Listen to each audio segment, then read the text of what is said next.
Okay, it's over. It's definitely over. Thanks everybody for staying and for seeing this. It means a lot to us, all of us who put effort into it. If anyone has any questions, wants to ask us something, wants to ask me something. Are there microphones for these people? You can use mine, since you're so close. In the credits, you thanked Bruce Sterling. What was it for? Well, Bruce Sterling was in the film, so we thanked him for talking to us and for being part of that. He had a few interesting things to say. Yeah, you might have missed that. Did John Markoff write any articles? John Markoff has written lots of articles, but none of them on the Kevin Mitnick case since we started making this film. I don't think he's going to write about Kevin ever again. It's one of the side benefits. Anyone else?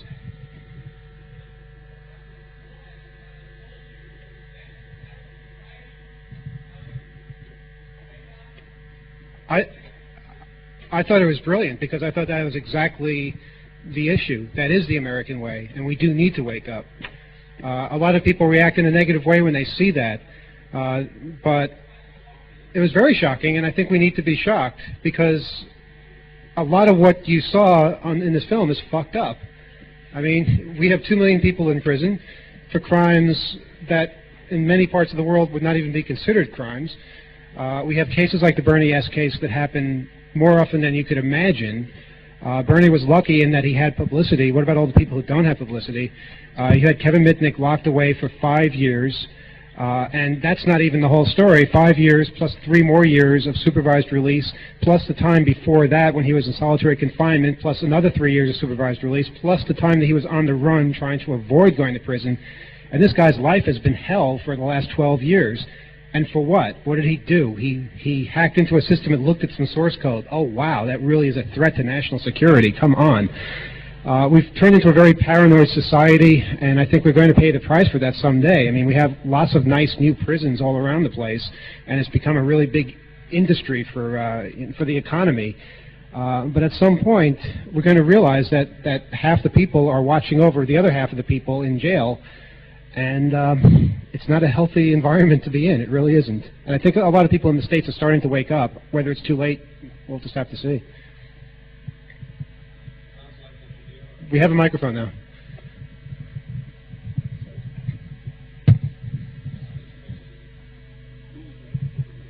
It's not on, though. Okay.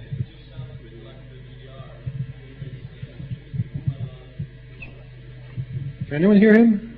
No. Okay, that microphone isn't on. Okay, then it's a useless piece of metal. Basically, you're saying it sounds a lot like the German Democratic Republic. Well, yeah, it sounds like a lot of countries where screwed up things happen. And just because you're the world's biggest democracy, I guess, but we're not really a democracy because the people we vote for don't get into office. So I don't know. I don't know what we are, but we're in trouble for the things that we do. And I don't think we're the only country that has these kind of screwed up policies. Just raise your hand and this guy will come running to you with a mic that I think works now. How to wake up? How do we wake up? The question is what to do, how to do, how to wake up. Well, as the little warning to the FBI said at the end, the best thing we can do is continue to communicate, make films, do radio shows, have meetings like this where we communicate and spread information and not cave in to fear. They use fear as a weapon. When Bernie had those pictures of the Secret Service, that pissed them off, and they used fear. They came after him. They scared a judge. They scared lawyers. They scared everybody into keeping him in prison for nothing, and they got away with it. They did it. So we have to resist that. We have to resist fear wherever possible. We have to expose it wherever possible.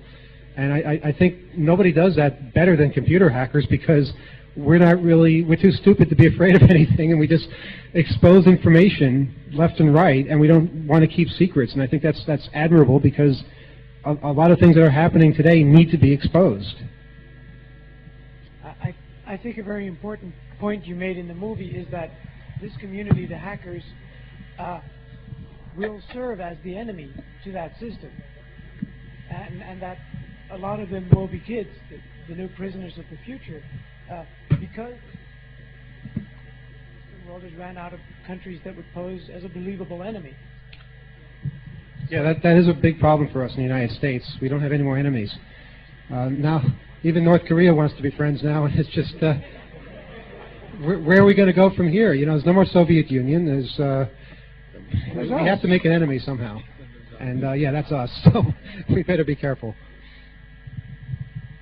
Anyone else? Since the time the movie has been finished, what did you find out else?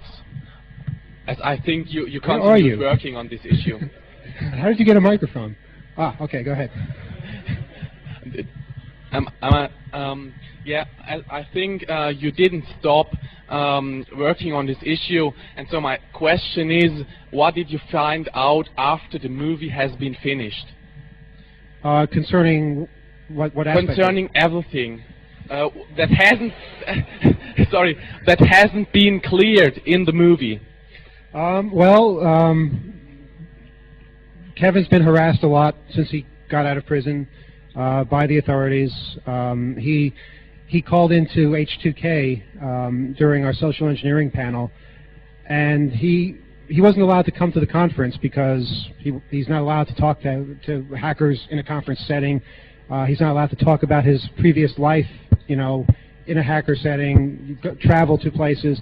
We thought it would be okay for him to talk on the phone from his house and tell his story, but apparently that's not okay either. They're restricting what he can say from his own home phone line, and he was threatened with being put back in prison just for talking to people at H2K, which I thought was simply unbelievable. Other than that, Takedown is still not out, and I don't know if it's ever going to come out in the United States. I did manage to score a copy of it, though, on a DVD from France.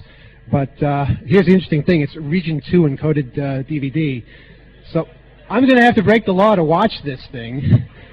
But, well, as you know, I'm a pirate anyway, according to the MPAA, so they expect no less of me.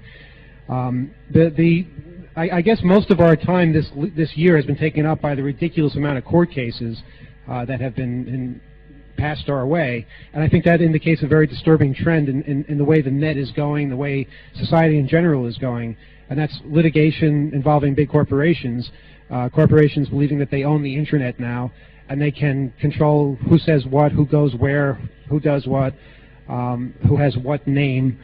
And a lot of people ask, why do you register sites like fuckNBC.com or VerizonReallySucks.com? Why do you antagonize these corporate giants? And the reason we do this is because there are people all over the world who have last names that belong to them, but also belong to a corporation, and they're threatened and they're scared into giving up their name on the internet and handing it over to a corporation. There are high school kids who put up websites criticizing their schools, and they're thrown out of school even though it's on their own home computer. There are people who are intimidated so much and they can't fight back. So we can fight back because we have a magazine, we have a radio show, we can make films, we can do all these things, so we have the obligation to push the buttons and to fight the fights, because if nobody fights these fights, we're just going to lose by default. And then the net will be a very unpleasant place where we're playing by corporate America's rules. I don't think anybody wants that. Except corporate America, of course. Anyone else? So most of the questions concerning Mr. Shimomura remain unanswered in the film. Do you have any infos about what he's doing at the moment, for example, working for NSA or some other agency? I'll just repeat the last part because I was kind of spooked that I didn't know where you were. Sorry? Just repeat the last part of that. Repeat the whole thing. How about that? Okay. So, Mr. Shimomura was described in the film, and you didn't manage to meet him again. Meet who again? You didn't manage to meet him. You were driving behind him. Sutomo Shimomura? Yeah. No, I met Shimomura once years ago, but that was for about a second. He's never returned any phone calls, never returned any email. He's avoided us like the plague. And, you know, that's his right, but, you know, it leads us to certain conclusions. And my conclusion is that he feels somewhat guilty for what he's done. Yeah. Yeah, if you could stand up when you ask your question, I'll be a lot less. I can do. Thank you.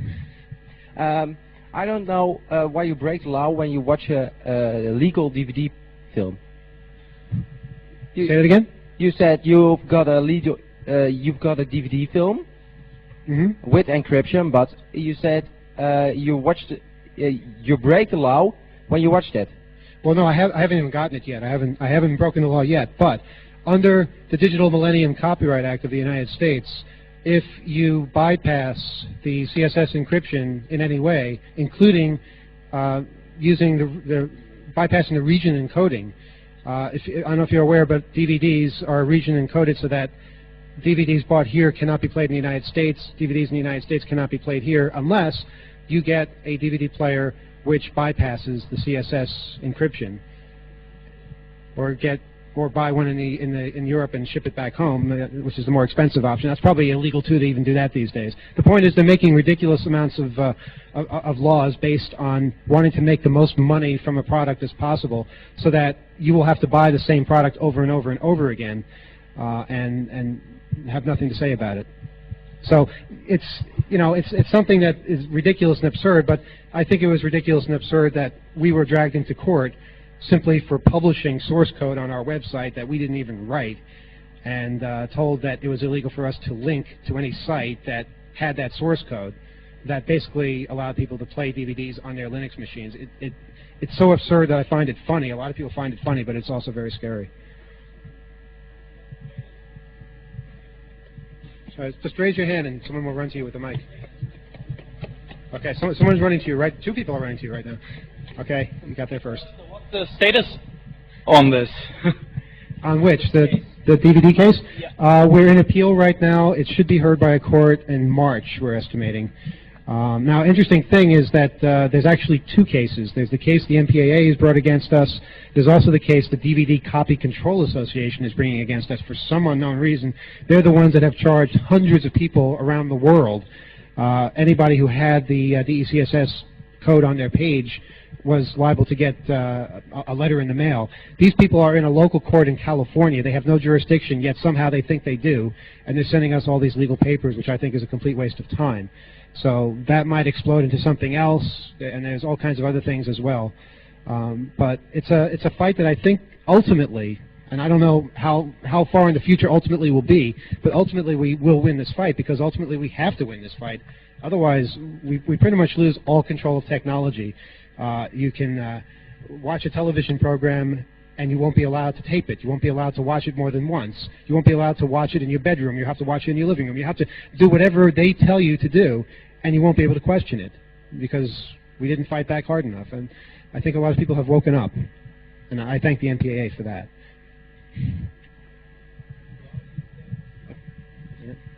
How do you stand this fight? How do you stand all this work? And how do I stand it? Well, I guess I just try not to think about it too much.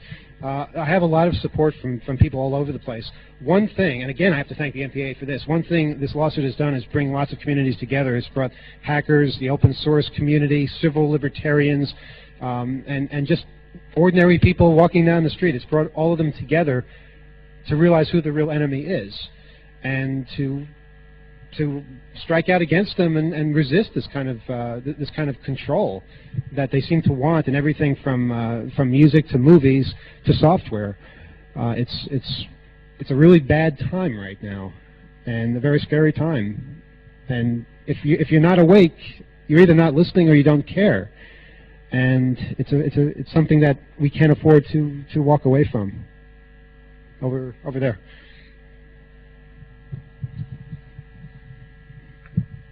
You said that you think that the way to fight is to show the cases. It seems that you have a trust that if you will show the case, it will solve something. Don't you think about better way to fight than just to show the case? I'm not sure what you mean by show the case. expose it, make a movie about, etc. Better ways than to expose it. Yeah. Well, I mean, because the question is, okay, there is some people that in your side, but they are not the majority. They are not who determine what will happen. I agree that that the average person doesn't determine much. We've learned that over and over again in our country. But I'm kind of at a loss as to what else we can do apart from fight back with words and educate people and expose things. I'm a journalist. I've always been involved in uncovering things and exposing things. And I'm open to any kind of suggestion as to what might be a better tactic. We've tried demonstrations. We've tried letter writing campaigns. We've tried phone calls. You know, there's all kinds of things you can do. And it may all fail. But that's no reason not to try, not to at least get a few thousand people on your side so that, you know, you don't go down without a fight, and that maybe you'll wake up some other people, and who knows where that will lead someday. The important thing is to do something. And if people have ideas, I want to hear them, absolutely. So, yeah, I always thought that I always thought that credit card fraud is a very popular thing in the USA. So I actually wondered why this big case was rolled out by the FBI. How many big hacker cases were before the Kevin Mitnick case in the USA? I just think they need an enemy to show that they are worse, that they are doing something against hackers. Yeah, they do a very bad job of it. For instance, a couple of years ago there was a case where there were a couple of teenage kids in California that had been found to have broken into NASA. You know, everybody hacks NASA, and these kids had gotten in, and it was described as the most persistent and professional attack in the history of the military, or something like that. And a couple of 14-year-olds from California, that's it? That's the worst we've ever faced? That's kind of good. And it's also kind of bad. Right after that, literally 2 days after that, Janet Reno announced all this new federal funding for some new anti-hacker program. The whole thing is planned out very badly sometimes because it's so obvious what they're doing. If you see a story come up out of nowhere that blames a hacker for something that shows absolutely no evidence, it's a precursor to another story that's going to prey on the public fears that the first story made in the first place. And so people will say, yeah, of course, we need to block all the hackers away because of what they did, even though there's no proof. If you look at the substance of most of the stories, including the Kevin Mitnick story, you see a lot of innuendo, a lot of accusations. You see the Christy McNichol thing. You see the NORAD thing. But there's never any evidence. And when you ask the people who write the stories, where's the evidence? They're like, well, I don't know, really. Let's look at that over there. They don't really want to expose their sources because they don't really have any sources. They're writing things based on speculation, based on their wild imagination. And unfortunately, that's how a lot of journalism works. Stories are made up. And hacking is the only hobby, I guess is the best way to describe it, where you can go to a journalist and say, hi, I'm a hacker, I can do this, this, this, and this, and they'll believe you without any proof whatsoever. And they'll write a story about you. I've seen this happen time and time again. If any of you saw the horrible MTV special of last year, you know what I'm talking about. You had people say, yeah, I've done everything there is to do on the internet. And I'm 16 years old, and I've done it all. And they didn't question it. They didn't say, well, what did you do? The kid probably doesn't even have a computer, for God's sake. Yeah, there are all kinds, I don't want to name names, but there's all kinds of people that we could point to that do this, that fall into the spotlight of fame. And we have to resist this, and we have to expose it when it happens, because the media sure as hell isn't going to do it. They just want the ratings. They just want the headlines. Go ahead. All right. Earlier you mentioned that you're here. Sorry, you'll be next. Go ahead. Over here. Earlier you mentioned that you're fighting So what do you regard as your main enemy? The media, the commercial world of the USA? What's your main target? My main enemy? Apathy. Ignorance. People who don't care and let things happen to them. The media isn't the enemy. The media is a tool. And right now other people are using that tool. We need to use that tool. In the words of Jello Biafra, we need to become the media ourselves. We need to control how information is presented about us, because no one else is going to do a better job of that than us. No one else knows the facts. And we also have quite a few educated things to say about technology and privacy, because we know firsthand how fragile those things are. So I don't even necessarily consider big business the enemy, because they're doing what big business does. I consider people who stand back and just let it happen, they're the ones who are really responsible for this. And that encompasses every individual. You have to wake up and show your outrage when things like this happen, because they're not going to stop voluntarily. That, you know, Exxon is not going to say, oh, well, we're going to, we really want to plant flowers now because it's just such a nice thing to do. They're not going to do that unless somebody threatens them, unless somebody exposes them for, you know, for doing evil things. And, you know, that's really the only way you accomplish change.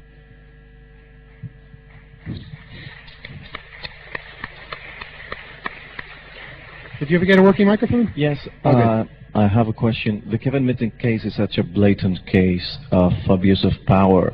What do traditional civil libertarians like the American Civil Liberties Union, what's their stand? Do they have a stand? Do they react to your calls towards action? Or? Well, that's a sore point with me too, because the ACLU really has not reacted at all. And I find that very disappointing, because this is exactly the kind of thing the ACLU should be interested in. They shy away from it because they buy into the media perception. They say, hackers, oh my God, we don't want to be associated with hackers. We know what they can do. When in actuality, they don't know what they can do. They really don't know anything about it, and they haven't taken the effort to try and learn. We've contacted the ACLU. We've tried to get them interested. EFF really hasn't been very interested in hacker cases, and the most notable exception, of course, is this last year with the DECSS case, where they basically came forward and saved their ass on that one. So these people can be reached. You just have to present yourself in such a way that they understand the importance of the case. So yeah, this is a case about computer hackers. That does not mean that the person is guilty until proven innocent. That means the person is a human being who is entitled to the same rights as any other person. And we can't jump to conclusions because of the way the media has labeled him. I think if they just do some digging around, they'll discover this on their own. But since they won't dig around, we have to tell them ourselves. We'll send a copy of the film to them. I also have a question. Well, all along the film I saw I was always missing. Can you speak up just a little? Yes. I wondered all the time when I watched the film, why didn't you try to reach some actors, some music actors? I'm thinking of maybe Red Hot Chili Peppers or something like that, or Public Enemy, just to have another sort of way to reach the people. You're asking why we didn't reach out to celebrities? Yes, because there's something still missing for me. This movement of hackers and the movement of musicians is still not happening anywhere, I think. Mm-hmm. I'm not sure I understand. You're asking if we should reach out to celebrities for hacker causes? Yeah. Well, I don't believe in targeting people and saying, you know, you speak on our behalf. I think we can do a pretty good job speaking for ourselves if somebody will just listen. What we tried to do with the film is just go to regular people on the street and hear what they have to say about this. Hear the impressions when they're presented with the facts. But, you know, we did get a couple of celebrities in there. There was a guy from a film called Pi that was in the New York theater scene. You get celebrities walking by. Kevin Bacon, well, he just walked by, but he was in the film too. And, you know, I've talked to celebrities, various people that are interested in the case, but you know, when you're a celebrity, it's a very funny thing. You don't want to tarnish your image by you know, speaking out on controversial things like this. They're, you know, they fall into the same misperceptions, so you have to be, you know, wary of that.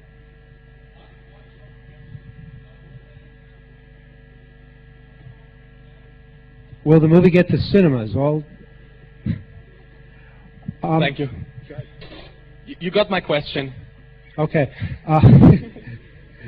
Well, basically, we wouldn't try to stop it, but the way I've learned a lot about the movie industry over the last year, and it's very hard to get things into cinemas without the MPAA telling the cinemas what to play. Just some TV station, at least.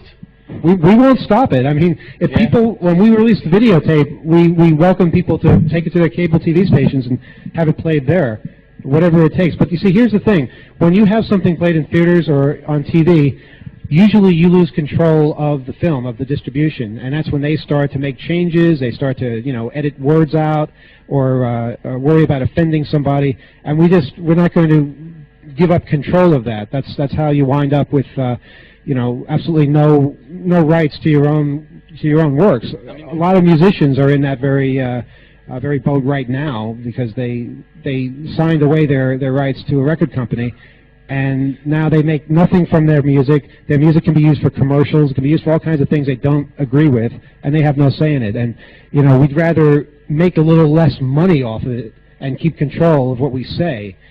And I think we have, with a little imagination, we can get this film out to a lot of people, you know, through conferences and maybe through theaters that still aren't under the control of the MPAA. And who knows? You know, we're open to suggestions on this. We definitely want to get it out, though.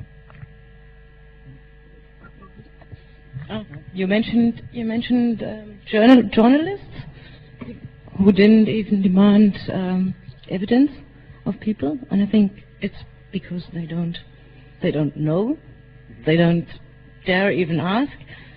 So I think the way you started in that film to get in touch with public, so I think it's the only way to get your thing across. I'd like to ask, what was your experience? How interested was the average person on the street in what you had to tell them? That was a very interesting thing, because the average person was extremely interested in what we were saying. If you saw outside the theater, especially in New York, people, when you hand out things, you expect people to just, you know, walk by and you know, maybe curse you or something like that. And a couple people in California did, but in New York, people were coming up to us asking for more of them. And some of them had already heard of the case, some of them wanted to know more, some of them wanted to get involved. And we also experienced the same thing when we were handing out leaflets for the ECSS case. A lot of people had already heard of it, they were interested, they wanted to learn more and get involved. So the people are definitely interested out there. There's no question about that. We can't not be there to fill in the gaps for them, to explain what the issues are and to tell them how they can get involved, because a lot of people are following things that go on. You'd be amazed. We stuck those Free Kevin stickers up all over the place. And as we said in the film, you know, people didn't know who Kevin was at first, but eventually they're going to keep asking and somebody will tell them. That's exactly what happened. How many Free Kevin stickers were distributed? Well, you may have noticed there are two different kinds. Carrie, who was in the film towards the end in North Carolina, had made the black ones, the ones that Kevin was holding up in the prison cell. I'm not sure how many of those she made. We've made tens of thousands. I don't know specifically how many. We didn't really keep track. But enough so that you see them in interesting places, and they're the kind of stickers that stay up for a good long time. That they outlive the signs that they're stuck to sometimes. So they're out there, and if you ask, I'd say 1 out of every 5 people will know something about the case, and that's pretty good. And I think we can use that particular type of tactic for almost any cause we're involved in. For instance, we have, in fact, I have a bunch of stickers here, which those of you who last till the end can come up and take one. Stop the MPAA. It's basically the same idea. A lot of people don't know who's the MPAA, you know. They're the people that make the ratings of the films. They're the people that everybody submits their movie to so that they get a rating and get played in the theater. They're the people that impose censorship and say what curse words you have to take out to get an R rating, you know, and they have a lot of control, a lot of power.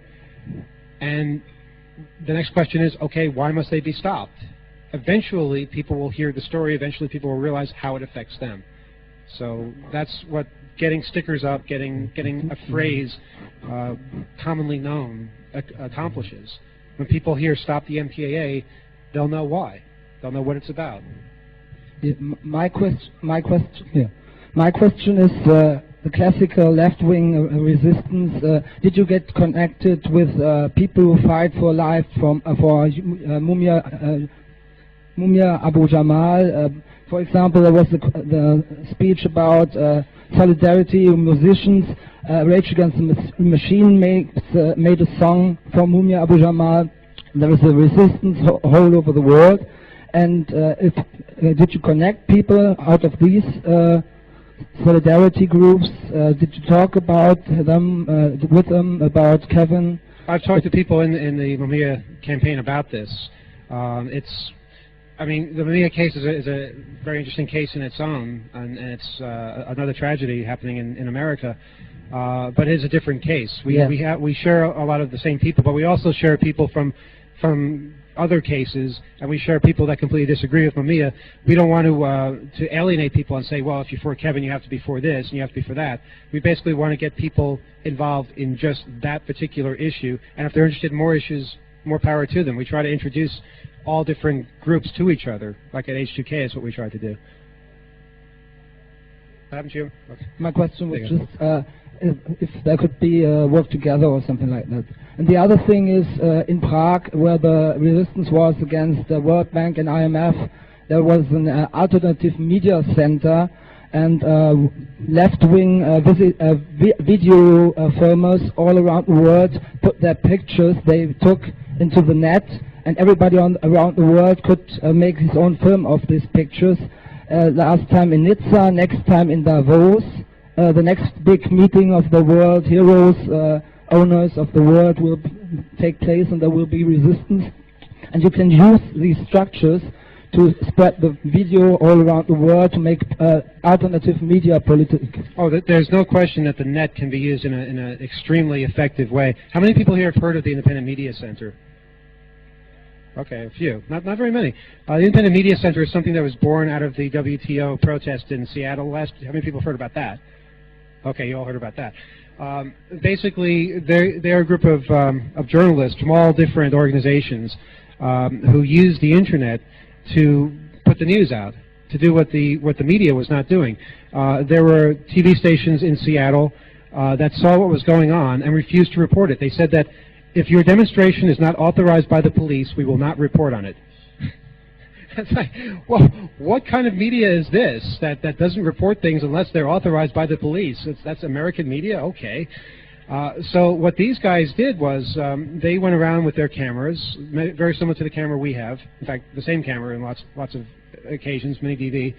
And they went around with cassette recorders. They went around with just still cameras. They went around with pens and paper, and they reported what they saw. And they went to the Independent Media Center, which was basically put in a location in Seattle days before the demonstrations were to begin, and they sent it out over the internet. They had an internet radio station that people could tune to from all around the world.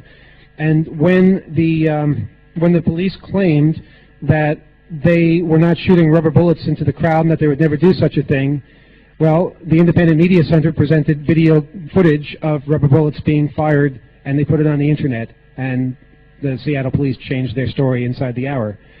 The Independent Media Center is one hope that we have of getting news out that the mass media will not cover. And for that reason, we have an office in New York City that we've donated to the Independent Media Center so that we have a base in New York. We have a way of getting news out when we need to do it. Other people have a way to do that as well. And I think that's something, whatever city, whatever country you happen to be from, that's something that is really important to pursue, to support. It's not about taking a stand on a particular issue. You have to agree with the Mumia case or any other case. It's about getting independent voices out there, and I think most everybody agrees that that's something that's gotten extremely hard to do with corporate media. The net is our hope. The net is the way of doing this. I realized just last week, I work for a radio station, WBAI, you may have seen it in the film. We're undergoing quite a bit of a crisis right now with all kinds of management takeovers, and a lot of people are being kicked off the air, a lot of people being locked out of the studios. We have security guards walking around now. It's like an armed Gestapo, and it's a very scary thing, and I'm rather worried about what faces me when I get home. when I was in Amsterdam, I was listening to what was going on over the radio on my personal computer, on my laptop that I brought with me, and I realized I don't have to be there to listen to the radio. I can walk around on a wireless LAN with a wireless computer listening to the radio wherever I choose. And that is the future. That is what media will become. Media will become something that is delivered over the internet, something that you choose, and that is what we have to build. We have to build it before the same people that control the media now build it for us and control it for us. We have the opportunity to put all kinds of things on the internet. And I'm sorry. They always control it after you. Yeah. Individuals begin and the big corporations move. Yeah, I know. That may be a realistic way of looking at it, maybe a very cynical way of looking at it, but I don't think that's a reason not to try, you know, and not to give them one hell of a fight. I don't really see how they can take the internet away from us. I mean, I can have theories about how they might do it, but I think we're too strong for them to just come and say, well, it's all going to be Microsoft, it's all going to be, you know, Disney. I don't know, unless we let it happen. I wanted to know whether the film is whether the film is freely available. If the film is available? Freely available, and where can I get it? The film, as soon as we get permission for the music that we used, because like I said, we don't want to get sued anymore. We have legal people working on that. They need a microphone up here, by the way. As soon as we get that, we'll be able to make copies, and then we can distribute them. We have an internet store, so if you go to our main website at 2600.com, there'll be a link there. There'll be an announcement there when it's available. But it will be available as soon as possible. Okay. We need a microphone up here because... Oh, you have one. Okay. I have a microphone. I'd like to have your opinion on the public perception of hackers in the U.S. And in my opinion, what I see, what I've learned, what I see in the papers in the U.S., the media perception of hackers is a lot worse than it is in Germany. In Germany, for example, hackers are sometimes seen as like bad people trying to steal money from bank accounts, but also very often are the people that still tell the truth about, say, security systems of banks, how secure Microsoft money really is, how some banks are screwing up customers if they have trouble with credit card fraud, with EC card fraud, things like that. So there is like a positive picture besides the bad picture of hackers in Germany, and I don't think that's the same in the US. Do you think? We've had some good coverage. See, I never want to give up completely on any particular media source. I mean, I'll give up on certain networks, like I will never talk to MTV again, ever, but I won't give up on TV. There may be a TV journalist out there that will do a really good job. He may work for a network, he may work for a local TV station, but we should not deny that person the opportunity to make a good story about an interesting subject. We shouldn't deny the viewers the possibility of seeing that. But what I think we should do also is, if they do a really bad job, we should let the world know that too, because they don't like to be embarrassed. And MTV was very embarrassed by the reaction that they got to their awful piece last year. And I think they realized that we're never going to talk to them again or help them again, so they've kind of slunk away into a corner. But there are all kinds of other outlets out there. We should never give up completely. I've had very good pieces with BBC, CBC in Canada, some German journalists as well. They are out there, and Japanese too. You have to just keep looking and realize who does a good job, who does a bad job. Let the world know either way. When someone does a good job, let them know too.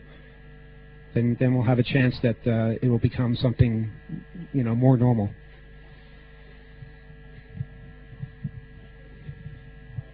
You have a microphone in 2 seconds. Something that Ron said about the public perception of hackers. I think what's happened in Europe in the late 80s and early 90s is that there have been links between hackers in the public view and political movements of all kinds. In Germany with the Chaos Computer Club, in Holland with Hacktick at that time. And that has taught a lot of people early on what criminalization would look like, and that they would need to talk to journalists on their own terms and talk to politicians, teach people about these issues. That has happened early on. And also, I think what has played an important role is that in the States you have this evil plea bargaining system. The movie has some in it. So a lot of what the hacker community in the States turned out to do in the late 80s and early 90s was knocking each other out to the FBI to get a better deal on their own cases. And that's one reason why I think it's always a bad idea to be part of a group, your particular group of hackers in your particular town. You're better than all the others. It just leads to woe and bad feelings all around. Yeah, get together with people, share information, but it's not about who's the best hacker. It's not about who can find the most exploits and make the others look like idiots. We see too much of that in America. And I'd like to see more individuals get involved. I'd like to see more sharing of information. That's what we at 2600 try to do, is keep the personalities and emotions out of it and just go for the information. But actually, Rob, I wanted to ask you, have you ever had any luck talking to a politician and getting them to actually change? In America, we've never had any such luck. Well, basically, everybody in America, every politician in the House of Representatives and the Senate voted for the Digital Millennium Copyright Act on a voice vote. There's not even a record of them voting. It's unanimous. Nobody opposed it. Nobody has ever come out against it. So. Well, you got the best politicians money can buy. Yeah, money did buy them. That's the problem, and I think that's more of a problem in the United States than in other countries. Anyone else? All the way over there. Oh, you have a mic. Okay, I have a question. How long has Kevin been in jail? In jail without having a trial? Kevin, by the time Kevin got out, he had been in jail almost exactly 5 years. It was a little less than 5 years. It was 4 years and 11 months and a few days. And that was just for the recent offense, which, as we said, was basically for associating with Louis DePayne and accessing someone's voicemail. That's what got them to come after him in the first place. That's why he went on the run. And when he was on the run, he was accused of lying on the telephone, saying he was somebody he wasn't, and copying some source code. And again, before that, in 1988, he had been in prison for a year, 8 months of which were in solitary confinement, simply for looking at source code. And, a lot of people have a very callous attitude about this. They say, well, he's a repeat offender, he deserves what he gets. Unfortunately, that seems to be a way a lot of Americans are thinking now, that any crime that you commit, no matter how minor, if you keep committing the crime, if you keep jaywalking, or ripping a little tag off your bed at the bottom of, it says, do not rip this off. If you do anything minor, you're a criminal, the same as if you kill somebody. We have laws such as in California where if you commit 3 crimes, even if the last one is not a violent crime, you go to prison for life. And it's insanity that's born out of reactionary fear of what criminals are doing. And it's a very, very scary time to be in America, and that's why we feel the need, to speak out and to make films and write articles about this as much as possible. Yes. I'm wondering what's Kevin living off right now? I mean, is he working? He's trying. He occasionally gives talks to conferences, legitimate conferences, not hacker conferences. They allow him to do that occasionally, and he can get a speaker's fee for that. He's also looking into the possibility of doing a radio show on a radio station in Los Angeles, where he'll talk about technology issues. But he's not allowed to touch a computer. When he originally got out, he wasn't allowed to touch his cell phone. Fortunately, that was just too ridiculous, and they finally relented and let him get a cell phone, but it's not allowed to have any internet access. He can't browse the web or anything like that or send email, and they have to carefully look at his phone bill every time it comes in. So it's a ridiculous amount of restrictions. The thing is, supervised release is supposed to reintegrate you into society. It's not supposed to be a punishment, and they're using it as a punishment. And it's very unfortunate that this is happening. I mean, this guy's life has been destroyed by ridiculously minor things. And again, I have to wonder how many other people are in the same boat. Go ahead. How do they explain this? Is it part of a sentence, or how is this explained? That he must not touch a computer. This is the. Excuse me a second. Hi, I'm a little busy right now. Can you hear me? What's that? Yeah, but let me call you back, all right? Okay, I'll do that. Bye-bye.